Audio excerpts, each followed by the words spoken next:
ओम शांति। 6 अप्रैल 2025 के अव्यक्त महावाक्य। पहले एक नज़र मुरली के मुख्य पॉइंट्स पर। बाप दादा ने कहा, सदा रूहानी फखुर में रहने वाले आप बेफिक्र बादशाह हो। द्वापर से लेकर बादशाह तो बहुत बने हैं, लेकिन डबल ताजधारी कोई नहीं बना। बेफिक्र बादशाह स्वराज्य अधिकारी भी कोई नहीं बना। फिर बाबा ने बेफिक्र की निशानी सुनाते हुए कहा, वह सदा स्वयं भी संतुष्ट और दूसरों को भी संतुष्ट करने वाले होते हैं। तो चेक करो, सदा सर्व प्राप्ति स्वरूप संतुष्ट बने हो, क्योंकि संतुष्टता ही ब्राह्मण जीवन का श्रेष्ठ श्रृंगार है। बेफिक्र बनने के लिए सबसे सहज विधि है, सिर्फ मेरे को तेरे में परिवर्तन करो। मेरा मेरा कहना अर्थात दास बनना, उदास बनना। उदासी अर्थात माया के दासी बनने वाले। बाबा ने कहा, समय की रफ्तार देखो और फिर स्वयं की रफ्तार भी देखो। बाद में यह नहीं कहना कि हमको पता नहीं था, समय इतना तेज चला गया। अभी के बहुत काल का अभ्यास ही अंत में सहयोगी बनेगा। तो अभी उड़ने की रफ्तार चाहिए। उमंग, उत्साह व हिम्मत के पंख तो सबको मिले हैं और बाप का वरदान भी मिला है।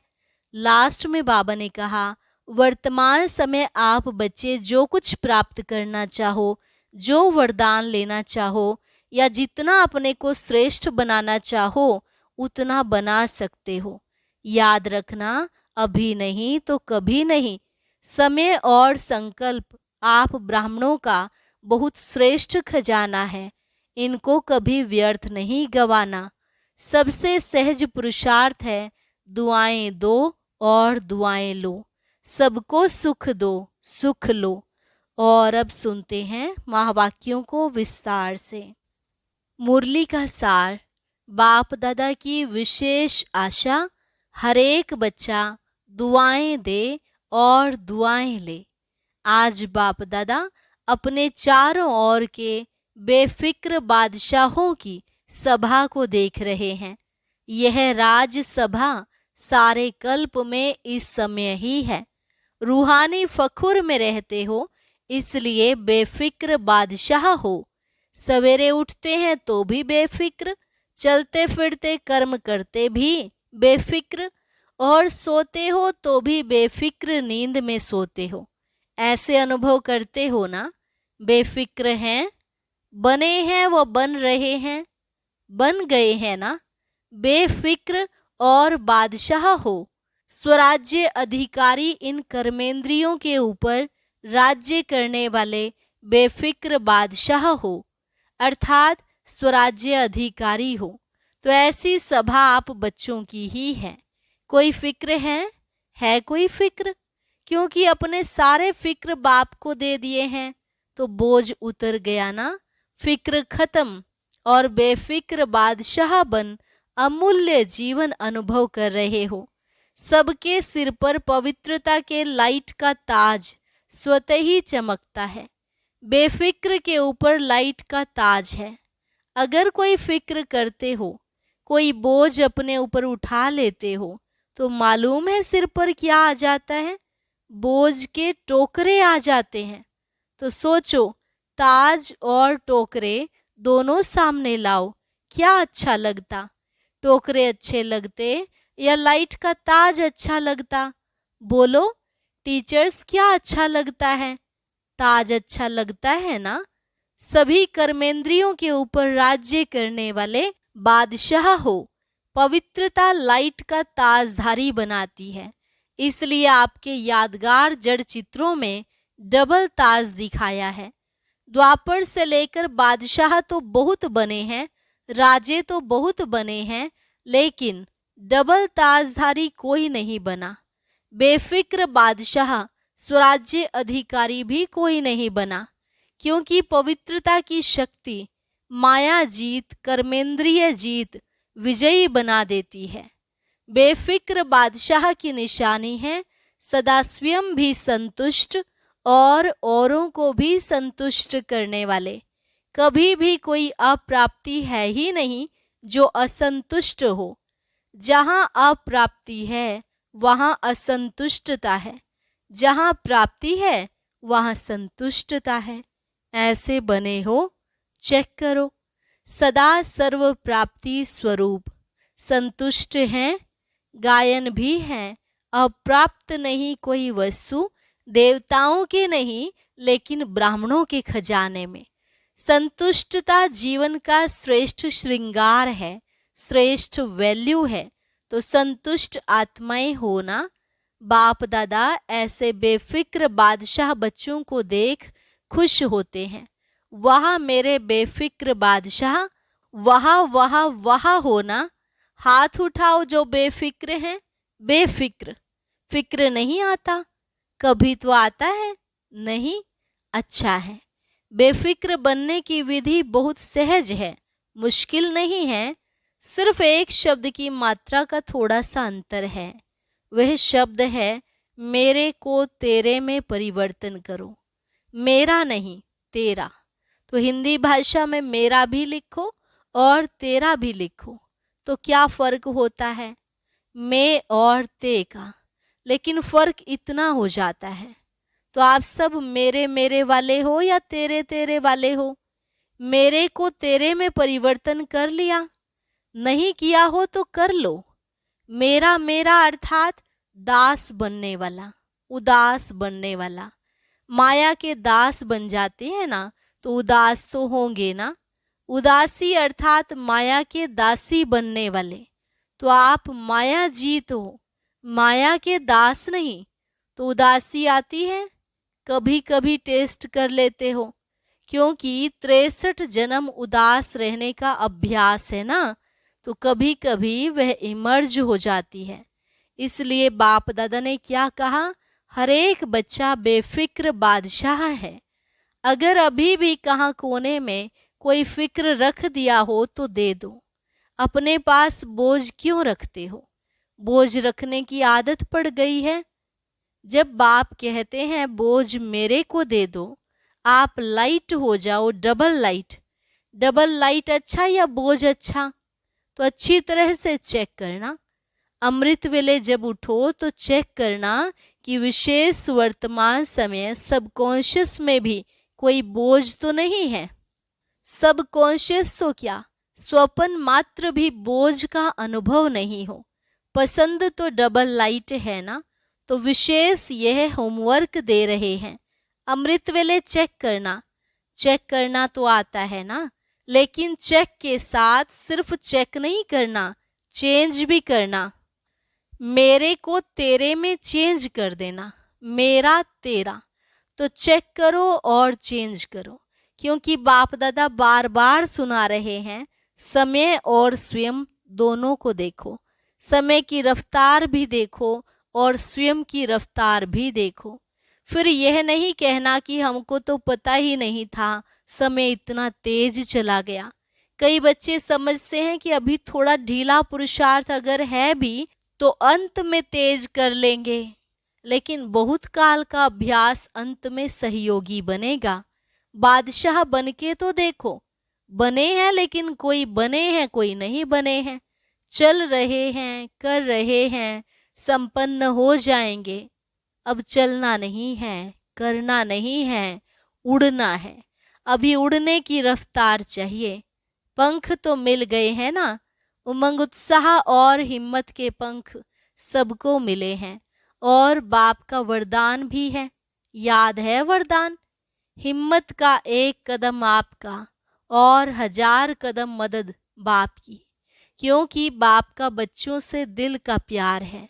तो प्यार वाले बच्चों की बाप मेहनत नहीं देख सकते। मोहब्बत में रहो तो मेहनत समाप्त हो जाएगी। मेहनत अच्छी लगती है क्या? थक तो गए हो। 63 जन्म भटकते भटकते मेहनत करते थक गए थे। और बाप ने अपनी मोहब्बत से भटकाने के बजाय 3 तख्त के मालिक बना दिया। 3 तख्त जानते हो? जानते क्या हो?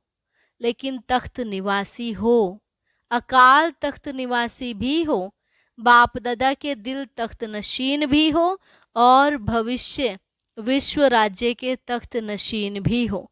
तो बाप दादा सभी बच्चों को तख्त नशीन देख रहे हैं। ऐसा परमात्म दिल तख्त सारे कल्प में अनुभव नहीं कर सकेंगे। क्या समझते हैं पांडव? बादशाह हैं, हाथ उठा रहे हैं, तख्त नहीं छोड़ना। देह भान में आए अर्थात मिट्टी में आ गए। यह देह मिट्टी है, तख्त नशीन बने तो बादशाह बने। बाप दादा सभी बच्चों के पुरुषार्थ का चार्ट चेक करते हैं। 4 ही सब्जेक्ट में कौन कौन कहाँ तक पहुंचा है। तो बाप दादा ने हर एक बच्चे का चार्ट चेक किया कि बाप दादा ने जो भी खजाने दिए हैं वह सर्व खजाने कहाँ तक जमा किए हैं। तो जमा का खाता चेक किया, क्योंकि खजाने बाप ने सबको एक जैसे एक जितना दिया है, कोई को कम कोई को ज्यादा नहीं दिया है। खजाने जमा होने की निशानी क्या है? खजाने का तो मालूम ही है ना। सबसे बड़ा खजाना है श्रेष्ठ संकल्प का खजाना। संकल्प भी खजाना है। तो वर्तमान समय भी बहुत बड़ा खजाना है, क्योंकि वर्तमान समय में जो कुछ प्राप्त करना चाहे, जो वरदान लेना चाहे, जितना अपने को श्रेष्ठ बनाना चाहे, उतना अभी बना सकते हैं। अब नहीं तो कब नहीं। जैसे संकल्प के खजाने को व्यर्थ गंवाना अर्थात अपने प्राप्तियों को गंवाना, ऐसे ही समय के 1 सेकंड को भी व्यर्थ गंवाया, सफल नहीं किया तो बहुत गंवाया। साथ में ज्ञान का खजाना, गुणों का खजाना, शक्तियों का खजाना और हर आत्मा और परमात्मा द्वारा दुआओं का खजाना।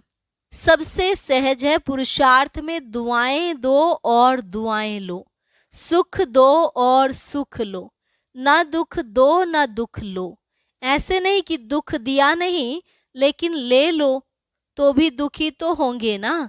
तो दुआएं दो, सुख दो और सुख लो। दुआएं देना आता है? आता है। लेना भी आता है। जिसको दुआएं लेना और देना आता है वह हाथ उठाओ। अच्छा, सभी को आता है।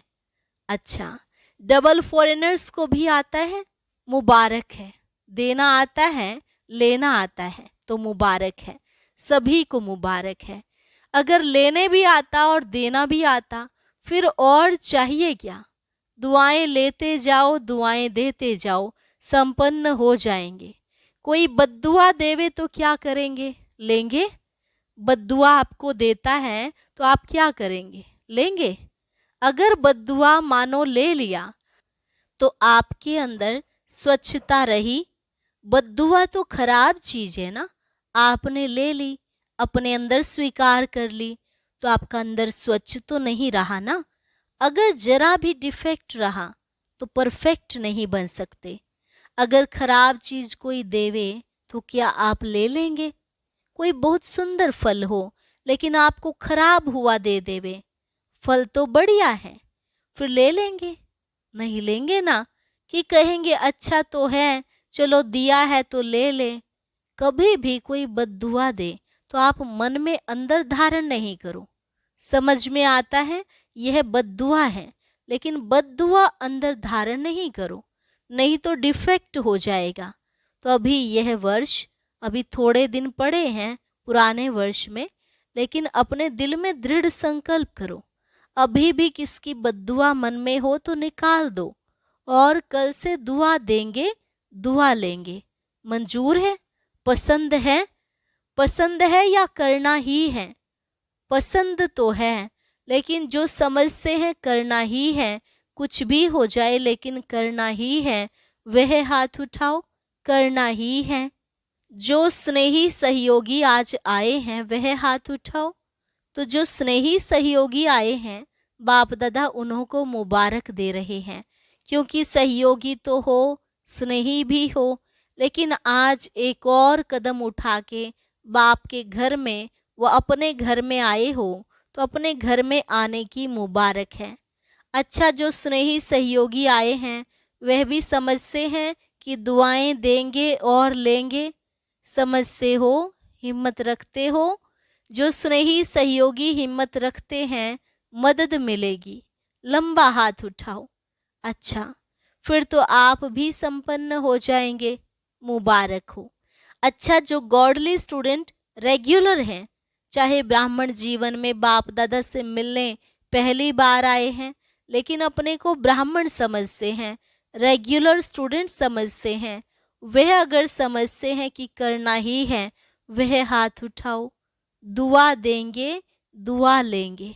करेंगे? टीचर्स उठा रही हैं, यह कैबिन वाले नहीं उठा रहे हैं। यह समझते हैं हम तो देते ही हैं, अभी करना ही है। कुछ भी हो जाए हिम्मत रखो, दृढ़ संकल्प रखो। अगर मानो कभी बद्दुआ का प्रभाव पड़ भी जावे ना, तो 10 गुना दुआएं ज्यादा दे करके उसको खत्म कर देना। एक बद्दुआ के प्रभाव को 10 गुना दुआएं दे के हल्का कर देना, फिर हिम्मत आ जाएगी। नुकसान तो अपने को होता है ना, दूसरा तो बद्दुआ दे के चला गया, लेकिन जिसने बद्दुआ संभाली, दुखी कौन होता है? लेने वाला या देने वाला? देने वाला भी होता है, लेकिन लेने वाला ज्यादा होता है। देने वाला तो अलबेला होता है। आज बाप दादा अपने दिल की विशेष आशा सुना रहे हैं। बाप दादा की सभी बच्चों के प्रति, एक एक बच्चे के प्रति, चाहे देश चाहे विदेश में हैं, चाहे सहयोगी हैं, क्योंकि सहयोगियों को भी परिचय तो मिला है ना। तो जब परिचय मिला है तो परिचय से प्राप्ति तो करनी चाहिए ना। तो बाप दादा की यही आशा है कि हर बच्चा दुआएं देता रहे। दुआओं का खजाना जितना जमा कर सको उतना करते जाओ, क्योंकि इस समय जितनी दुआएं इकट्ठी करेंगे, जमा करेंगे, उतना ही जब आप पूज्य बनेंगे तो आत्माओं को दुआएं दे सकेंगे। सिर्फ अभी दुआएं आपको नहीं देनी है, द्वापर से लेके भक्तों को भी दुआएं देनी है। तो इतना दुआओं का स्टॉक जमा करना है। राजा बच्चे हो ना, बाप दादा हर एक बच्चे को राजा बच्चा देखते हैं, कम नहीं। अच्छा, बाप दादा की आशा अंडरलाइन की, जिसने की वह हाथ उठाओ। कर ली? अच्छा, बाप दादा ने 6 मास का होमवर्क भी दिया है, याद है? टीचर्स को याद है। लेकिन यह दृढ़ संकल्प की रिजल्ट 1 मास की देखेंगे, क्योंकि नया वर्ष तो जल्दी शुरू होने वाला है। 6 मास का होमवर्क अपना है, यह 1 मास दृढ़ संकल्प की रिजल्ट देखेंगे। ठीक है ना टीचर्स? 1 मास ठीक है? पांडव ठीक है? अच्छा, जो पहली बार मधुबन में पहुंचे हैं वह हाथ उठाओ। बहुत अच्छा। देखो, बाप दादा को सदा नए बच्चे बहुत प्यारे लगते हैं, लेकिन नए बच्चे जैसे वृक्ष होता है ना, उसमें जो छोटे छोटे पत्ते निकलते हैं, वह चिड़ियों को बहुत प्यारे लगते हैं। ऐसे नए नए जो बच्चे हैं, तो माया को भी नए बच्चे बहुत प्यारे लगते हैं। इसलिए हर एक जो नए हैं वह हर रोज अपने नवीनता को चेक करना। आज के दिन अपने में क्या नवीनता लाई, कौन सा विशेष गुण, कौन सी शक्ति अपने में विशेष धारण की, तो चेक करते रहेंगे, स्वयं को परिपक्व करते रहेंगे, तो सेफ रहेंगे, अमर रहेंगे। तो अमर रहना, अमर पद पाना ही है। अच्छा, चारों ओर के बेफिक्र बादशाहों को, सदा रूहानी फखुर में रहने वाले श्रेष्ठ आत्माओं को, सदा प्राप्त हुए खजानों को जमा खाते में बढ़ाने वाले तीव्र पुरुषार्थी आत्माओं को, सदा एक समय में 3 प्रकार की सेवा करने वाले श्रेष्ठ सेवाधारी बच्चों को, बाप दादा का याद प्यार, पदम पदम पदम गुना याद प्यार और नमस्ते। रूहानी बच्चों की, रूहानी बाप दादा को नमस्ते नमस्ते, गुड मॉर्निंग, शुक्रिया बाबा शुक्रिया। वरदान: सर्व शक्तियों को ऑर्डर प्रमाण अपना सहयोगी बनाने वाले प्रकृति जीत भव। सर्व शक्तियों को ऑर्डर प्रमाण अपना सहयोगी बनाने वाले प्रकृति जीत भव। सबसे बड़े ते बड़ी दासी प्रकृति है। जो बच्चे प्रकृति जीत बनने का वरदान प्राप्त कर लेते हैं, उनके ऑर्डर प्रमाण सर्व शक्तियाँ और प्रकृति रूपी दासी कार्य करती है, अर्थात समय पर सहयोग देती है। लेकिन यदि प्रकृति जीत बनने के बजाय अलबेलेपन की नींद में व अल्पकाल की प्राप्ति के नशे में व व्यर्थ संकल्पों के नाच में मस्त होकर अपना समय गंवाते हो, तो शक्तियाँ ऑर्डर पर कार्य नहीं कर सकती। इसलिए चेक करो कि पहले मुख्य संकल्प शक्ति, निर्णय शक्ति और संस्कार की शक्ति तीनों ही ऑर्डर में हैं।